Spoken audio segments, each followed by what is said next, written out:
Shalom kasih Kristus, salam waktunya mengalami terobosan. Tanpa terasa tahun ini kita sudah masuk pada hari ke-6. Saya percaya angin-angin terobosan telah berhembus dalam rumah tangga, pekerjaan, bisnis, kesehatan, masa depan kita semua. Menjadi penting untuk kita tetap melekat dalam Tuhan melalui renungan hari ini, agar iman kita berakar, bertumbuh dengan benar, sehingga menghasilkan buah-buah kehidupan yang menyukakan Tuhan. Kita berdoa. Tuhan Yesus, kami bersyukur hari ini kami kembali mendengarkan kebenaran firman-Mu. Biarlah Roh Kudus-Mu mengurapi kami semua agar firman yang disampaikan menjadi satu kekuatan buat iman percaya kami dan menghasilkan satu kehidupan yang terus menyukakan Engkau Tuhan. Pimpin kami supaya kami bukan hanya sekedar diberi pengetahuan firman Tuhan, tetapi kami menjadi orang-orang yang mampu melakukan tugas dengan baik sebagaimana apa yang Tuhan inginkan, dan sebagaimana juga otoritas yang Tuhan berikan, kami mampu menggunakan otoritas itu sehingga nama Tuhan dipermuliakan. Ini doa kami dalam nama Tuhan Yesus kami berdoa. Amin. Kasih Kristus, sebelum mendengarkan renungan ini, bila renungan ini menjadi berkat bagi kehidupan iman percaya saudara, jangan lupa bagikan renungan ini ke teman-teman kita yang lain agar terus menjadi berkat dan saudara menjadi alat untuk mengembangkan kerajaannya di muka bumi ini. Kasih Kristus, melekat dalam Tuhan hari ini bertema lakukan terbaik. Matius 25 ayat 21, demikian firman Tuhan. Baik sekali perbuatanmu itu, hai hambaku yang baik dan setia. Engkau telah setia dalam perkara kecil. Aku akan memberikan kepadamu tanggung jawab dalam perkara yang besar. Masuklah dan turutlah dalam kebahagiaan Tuhanmu. Kekasih Kristus, dalam menjalani hidup di dunia, memang tidak semudah seperti yang dipikirkan. Segala sesuatunya harus dilakukan dengan keseriusan. Bidang apapun yang kita geluti dibutuhkan keseriusan dalam menjalaninya. Berbicara keseriusan, apapun bidangnya, kita harus melakukannya sebaik mungkin dengan penuh tanggung jawab. Tugas dan tanggung jawab kita sebagai orang tua, suami, istri, anak, pemimpin, bahkan bawahan dan lainnya harus melakukannya yang terbaik. Janganlah kita memandang remeh dalam menjalankan tugas yang diberikan, karena apapun bidang yang kita emban harus melakukan sebaik-baiknya. Apalagi ketika diberi otoritas kekuasaan, kita harus dapat menjalankan kepercayaan yang diberikan pada kita sebaik mungkin. Bila kita salah menggunakan otoritas, maka otoritas itu akan menjadi musuh. Memang setiap kita dalam menjalani kehidupan sebagian besar dibangun oleh pengalaman-pengalaman, di mana pengalaman-pengalaman tersebut memberikan dampak yang mempengaruhi pikiran dan tindakan kita. Oleh karena itu, kita harus berhati-hati agar kita dalam menjalani kehidupan tidak hanya berdasarkan pengalaman kita, masih berkaitan dengan otoritas. Mungkin pengalaman orang-orang berbeda, sehingga dapat menyebabkan pendapat yang beragam. Ada yang mengatakan otoritas itu sangat merendahkan. Albert Einstein mengatakan, untuk menghukum saya karena penghinaan terhadap otoritas, nasib membuat saya memerintah diri saya sendiri.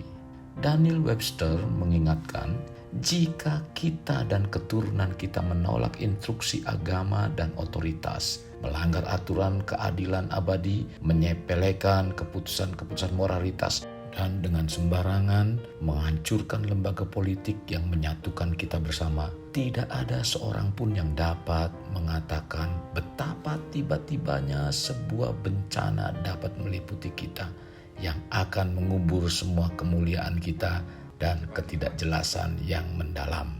Otoritas dianggap oleh banyak orang sebagai sebuah kekuatan yang negatif yang menghambat kebebasan. Sesungguhnya, otoritas tidak membatasi kebebasan, melainkan menciptakan untuk berpikir, bermimpi, memurnikan karunia dan bakat untuk membangun orang lain dan mengembangkan diri mereka sepenuhnya, sehingga mereka dalam melakukan tugas yang diembannya sebaik-baik mungkin. Karena itu, sebagai sikap tanggung jawab dari suatu mandat kekuasaan yang diterimanya, Kekuasaan tidak pernah dimaksudkan ada untuk seseorang atau diri kita dengan sendirinya, tetapi sebagai sarana untuk kebaikan yang dapat melindungi dan mengatur. Kekuasaan adalah suatu kemampuan, sedangkan otoritas adalah yang mengizinkan atau memberi hak untuk melakukan kekuasaan. Jadi, kunci kesuksesan tidak terletak hanya pada kekuasaan saja, tetapi bagaimana kita mengetahui dan menggunakan kekuasaan yang diberikan. Bila kita dipercayakan untuk bertindak dengan menggunakan kekuasaan yang besar, seharusnya kita dapat memberdayakan dan melindungi orang-orang yang ada di bawah kekuasaan yang kita emban. Sebab otoritas yang benar mengubah kekuatan menjadi layanan, sehingga orang-orang dapat melakukan tugas dan tanggung jawab dengan sebaik-baiknya. Otoritas yang murni atau yang Tuhan berikan pada kita bukanlah sesuatu yang mengendalikan, melainkan melepaskan kita untuk melaksanakan dan mendelegasikan kepada orang lain agar dapat mengembangkan kemampuan mereka. Otoritas yang Tuhan inginkan adalah bukan untuk menguasai orang lain, melainkan membuat orang lain dapat menemukan potensi dan memberikan arahan agar dapat mengembangkan, sehingga dapat melakukan yang terbaik. Inilah cara Tuhan dalam memberikan otoritas pada kita, karena Tuhan ingin menjadikan kita sebagai sumber daya yang dapat melakukan tugas dengan baik, bukan karena kekuasaan, melainkan memiliki keahlian. Otoritas diberikan juga agar kita memperoleh perlindungan, penyegaran, pencerahan, kebahagiaan, kepuasan yang dibutuhkan oleh kita. Maka dalam mengembangkan tugas yang Tuhan percayakan pada kita sebagai orang tua, suami, istri, anak, pemimpin, bawahan, dan lainnya, lakukanlah yang terbaik atau sebaik mungkin. Kekasih Kristus, mari kita alami terobosan hidup. Untuk mengalaminya, mulailah dengan mengenal prinsip-prinsip kerajaan Allah serta menjadi warga kerajaan. Kita berdoa. Bapa Surgawi, terima kasih firman yang telah memberkati iman percaya kami, sehingga iman kami dan kerohanian kami semakin kokoh dan kuat di dalam Engkau Tuhan. Apapun yang Engkau perintahkan, kami percaya Engkau telah menunjuk atau Engkau telah memberikan otoritas kepada kami, sehingga kami mampu mengalahkan seluruh pergelutan hidup ini, sehingga kami mampu tampil sebagai pemenang. Tuhan, kami percaya apapun yang Kau perintahkan, Engkau sudah menyiapkan jalan keluar dalam kehidupan kami. Tinggal satu hal yang kami harus lakukan dan kerjakan, karena Engkau sudah merampungkan semuanya itu. Kami percaya hal yang harus kami lakukan adalah lakukan yang terbaik, karena Tuhan sudah melampaui semua itu.